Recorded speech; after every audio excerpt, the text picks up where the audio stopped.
Hi, I'm Old Sneelock. Welcome to another episode of Old Sneelock's Workshop.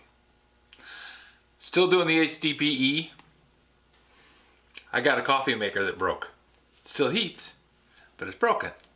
So maybe I can scavenge a few parts out of it.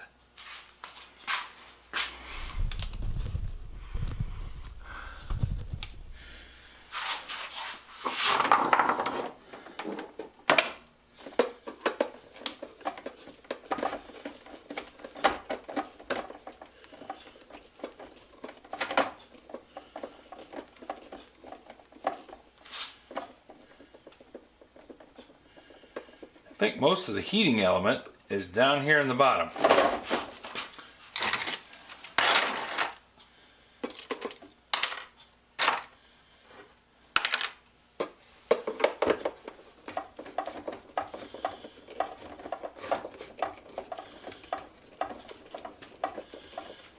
There's controls up in the top of it, up in here. But I think most of the stuff is down here at the bottom.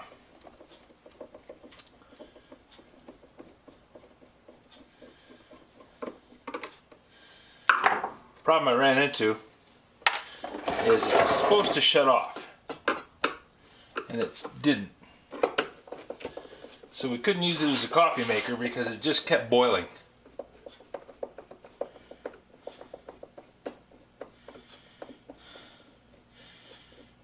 I was concerned that I was going to have uncontrolled heating to the point of a fire.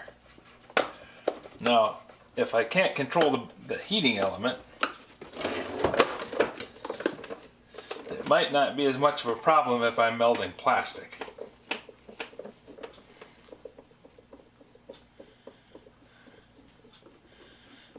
Since one of the things that we talked about was applying heat to the bottom of the item that I was heating, this might just be the perfect thing.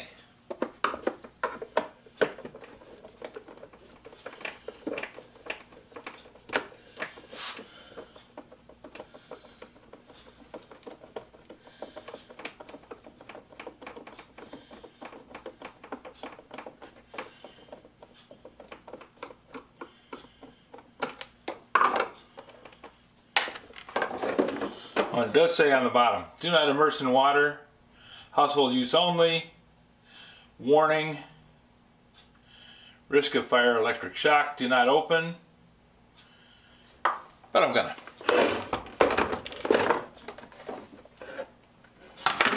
Wow, there's a nice big heating element. Look at that baby. That is huge. And it's fastened right to the bottom of that plate. So when I disassemble that plate from the unit, I will have a heating element all by itself.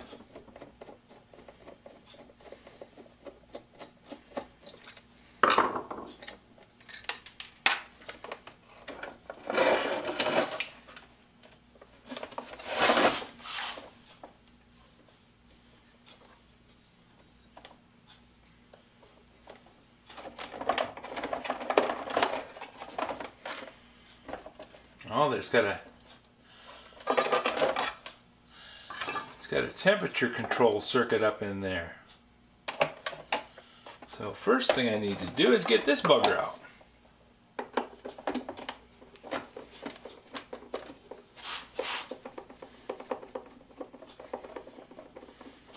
Hopefully that'll loosen up the circuitry.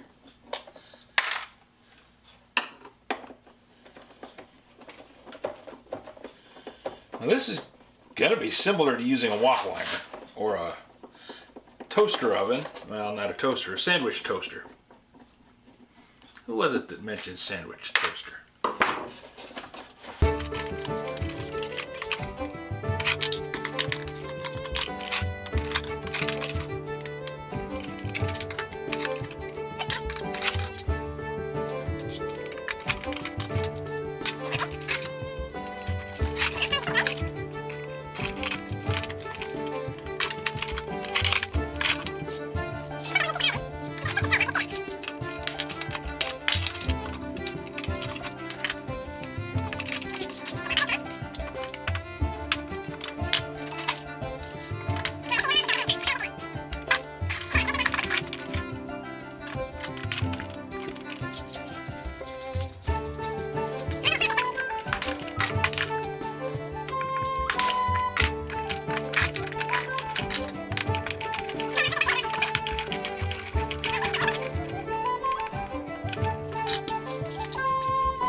Auto off, programmable, auto on, clean 1 to 4 hours and minutes. Okay, so that sets the timer.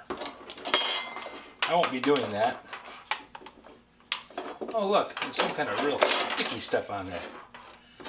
That was some kind of a seal that they put on it so that the water wouldn't escape out of this down into the works of the unit. Yep. That was the idea behind it. Evidently it worked.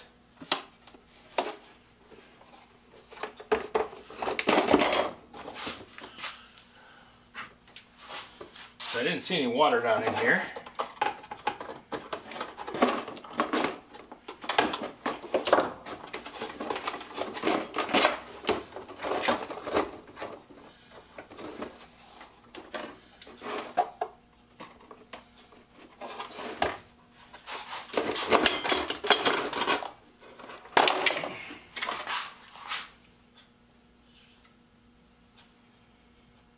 Oh, there's a little check valve down in that pipe.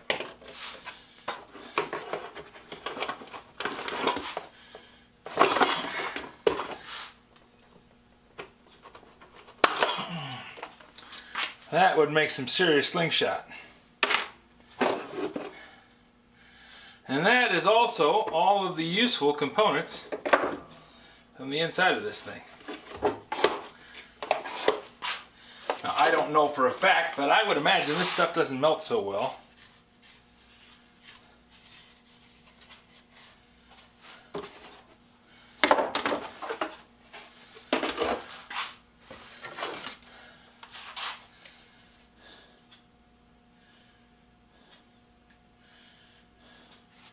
Doesn't say anything about HDPE on it. So I'm going to think that it probably doesn't really like being melted.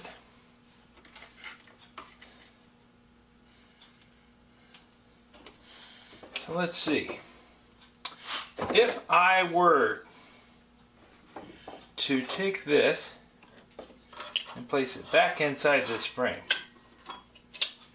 and put a screw in it. Oh. I think I want to put the plate in first.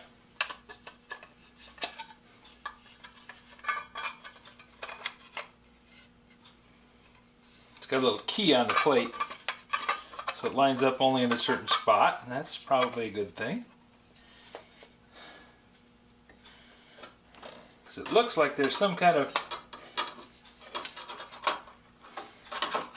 heat transfer goo on here.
Well, we can always plug it in and then unplug it.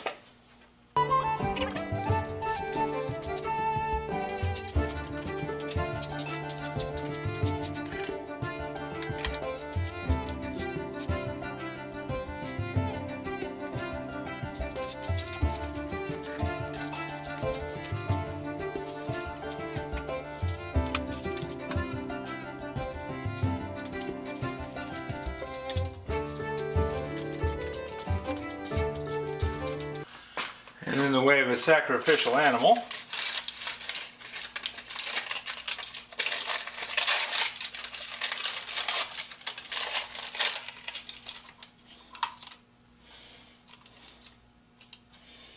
we have a bottle cap.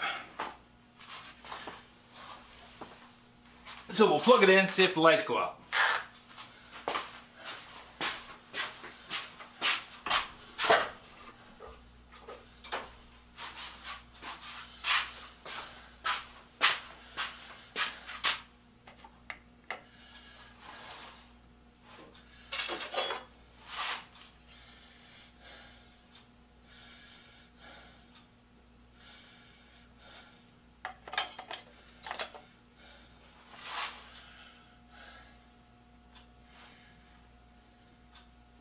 Don't want to touch that. That's kind of warm.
Well, I have a feeling that this thing is really toasted.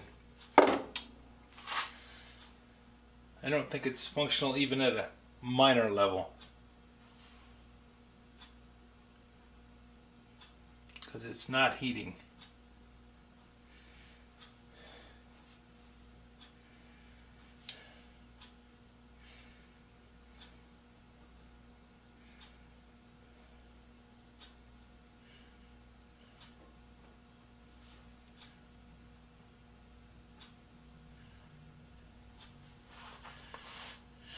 Nope. So much for that. I thought since the problem was it was overheating and actually threatening to burn up, my biggest difficulty would be to control the temperature and keep it low enough.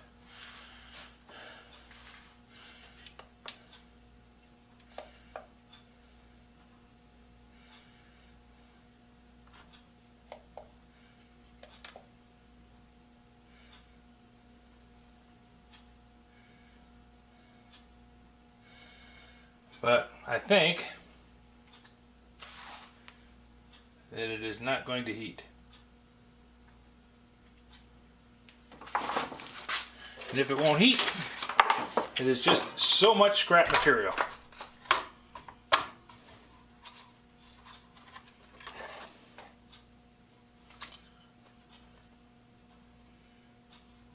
Nope, colder than mackerel. Well, it was interesting to see what was inside here, but it evidently is not anything useful.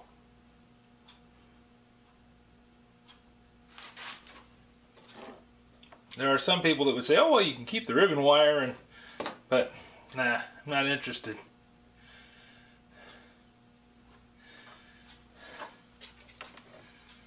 Even such interesting things as a mass use or a SR cap.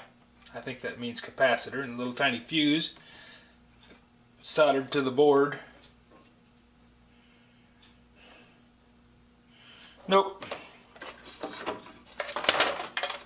It is just so much scrap material.